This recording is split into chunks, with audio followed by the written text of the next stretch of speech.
Hello, beautiful people of the internet. My name is Jackie and welcome back to my channel. Tonight in this video, I am doing a super fun tag, the Myers-Briggs book tag.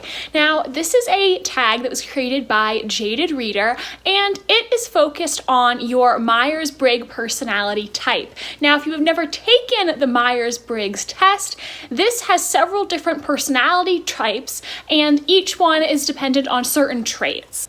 In the Myers-Briggs test, your personality type either starts with an E for extroverted or an I for introverted, followed by either an S for sensing or an N for intuition. This is then followed by a T for thinking or a F for feeling, and finish with either a J for judging or a P for perceiving. The way that this tag works is, in my opinion, really cool because the questions that you answer depend on your traits and your overall personality type.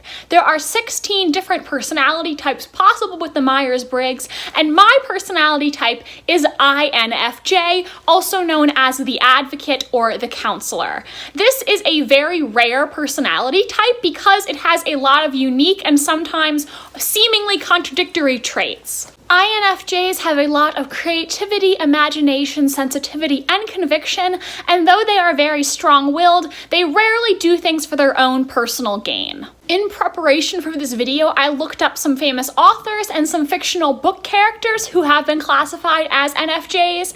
Now, obviously, we do not know what famous authors would get if they took this test, and obviously fictional characters cannot take this test. This is just the opinion of people on the internet who know a lot about the personality test, so don't come for me if you disagree.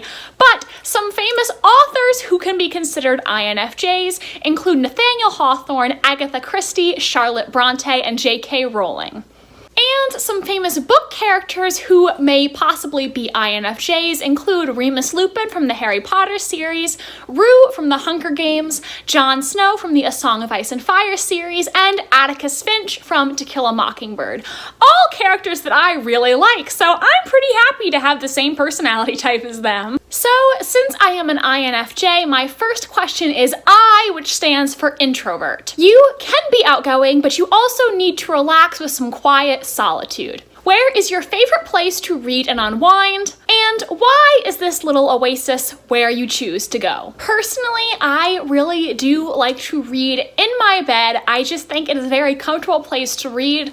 And reading before I go to sleep really helps clear my mind. It is really bad for you to stare at a screen either on your computer or your phone before you go to sleep. So I have tried to break that habit. And I found that reading before I go to sleep at night really helps clear my mind and helps me forget all of the problems that I may have had or any stress that I may be feeling. So reading in my bed, all curled up, and just being able to fully immerse myself in some other world before I go to sleep really helps me, and it makes me feel so much better. N is for intuition, and the question for this one is, some books are meant to be understood and other books are meant to be explored. What book or character stands for an idea that is deeply meaningful to you?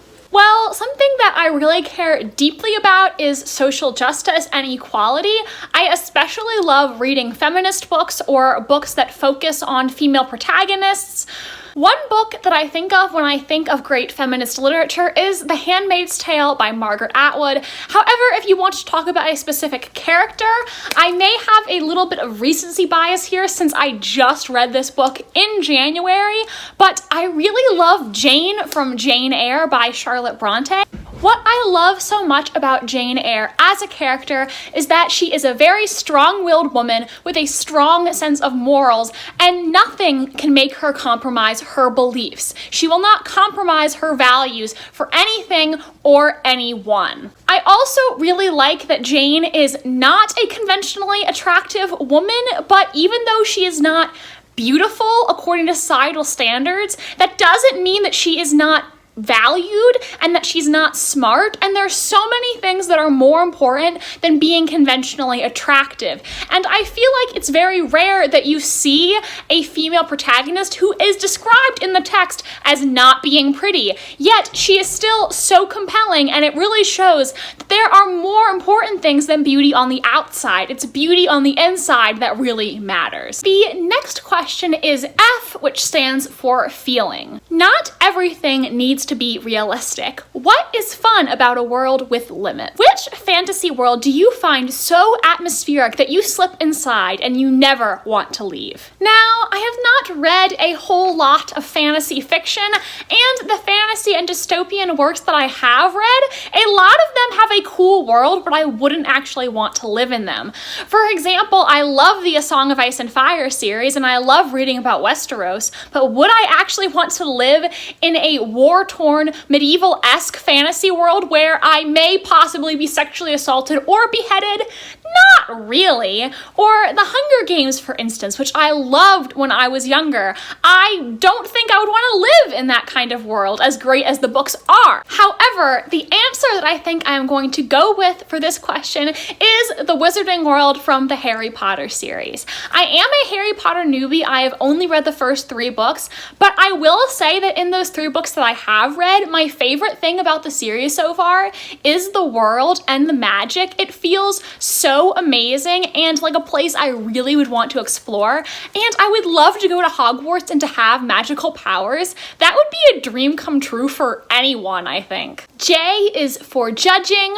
All work and no play leads to chaos and disorder and anarchy. How do you structure your reading, your booktube, and your personal life to make the best use of your time? This can be difficult because I definitely read less when I am in college as I am now, because I do have a lot of work that I have to do. And I also, do want to try to interact socially, because as an introvert, that's something I need to make time to do so that I can improve on my people skills, and that's something that I want to improve on.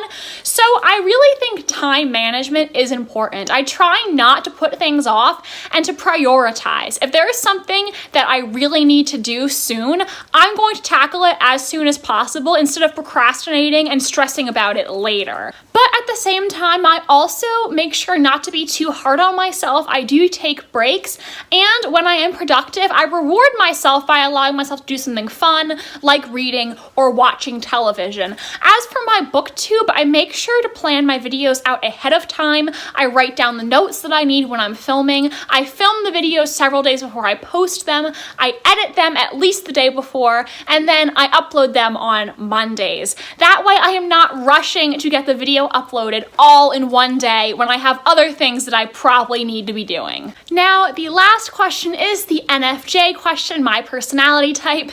It says, yes, we're a bit odd, but we're also filled with intuition and empathy. What is a book that you would recommend to a friend who is having a hard time? This, I think, really depends on the situation, because there are different books that I think would really help you depending on the circumstance. However, to be a little more general, I'm going to say my favorite book, the book that always makes me feel happy, gives me the warm fuzzies inside, and that is Pride and Prejudice by Jane Austen. Pride and Prejudice is a book that I would recommend to literally anyone because I think it is fantastic. I think some people assume that Jane Austen's work is very trivial and gossipy and just basically like 19th century romance trash, but it is actually very intelligent, very witty, and I really love her works that I've read so far. I think the characters in Pride and Prejudice are great. You see a very realistic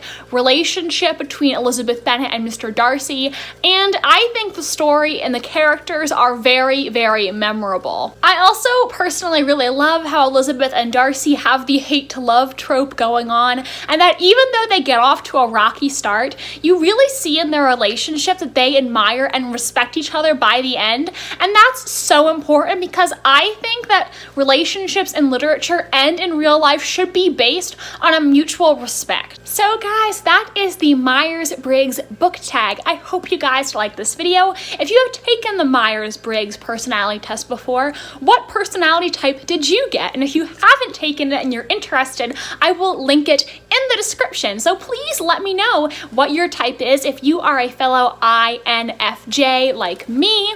If you liked this video, I would really appreciate it if you'd give it a like or possibly subscribe to my channel to see more from me. Thank you so much for watching, and I hope you have a wonderful rest of your day. Bye, and I'll see you in the next video.